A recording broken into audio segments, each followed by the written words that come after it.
श्री सूक्त जे पाठ जा नियम त अॼु जे एपिसोड में ॿुधाईंदासीं श्री सूक्त जंहिंखे लक्ष्मी सूक्त बि चयो वियो आहे हुन जे पाठ जा छा नियम आहिनि। त चवंदा आहिनि शास्त्र इहो चवंदो आहे कि अगरि तव्हांजी आर्थिक स्थिति सही नथी रहे, जाम मेहनत करण खां पोइ बि धन जी प्राप्ति में जाम तकलीफ़ूं थियूं अचनि या तव्हांजे मथां ऋण यानी कर्ज़ो जाम थी वियो आहे त नित्य ही श्री सूक्त जो पाठ करण अति लाभदायक मञियो वियो आहे। त श्री सूक्त में जेके 16 पहिरें मंत्र आहिनि हिन जो रोज़ तव्हांखे जाप करण तव्हांजी ऊर्जा सुठी रखंदो।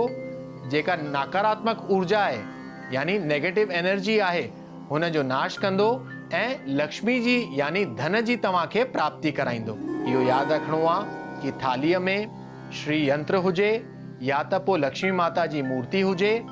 श्री सूक्त जो जेके अक्षर आहिनि, जेके अखर आहिनि ऐं जेके मंत्र आहिनि उहे शुद्ध तरीक़े सां तव्हांखे उच्चारण करणो आहे। अगरि तव्हां उच्चारण नथा करे सघो, कंहिं ब्राह्मण खे घुराए करे पूजा करे भगवान गणेश जी हिन पाठ जो आरंभ करणो आहे ऐं जेसिताईं मंत्र हलनि तेसिताईं तव्हांखे माता लक्ष्मी जे चरणनि में कुमकुम अर्पण करणो आहे। यादि रखिणो आहे कि जॾहिं बि तव्हां श्री सूक्त जो पाठ कयो त इहो जेको पाठ जुमे जे ॾींहुं अति लाभदायक मञियो वियो आहे। साण ई साण माता लक्ष्मी खे अनार जे फल जो भोग चाढ़णो आहे ऐं साण ई साण पंहिंजे लक्ष्य जंहिं लक्ष्य सां तव्हां इहो पाठ करायो था या कयो था हुनखे बि केंद्रित रखी करे तव्हां इहो पाठ कंदा त मां लक्ष्मी जी असीम कृपा तव्हांजे मथां ऐं तव्हांजे परिवार जे मथां बरसंदी।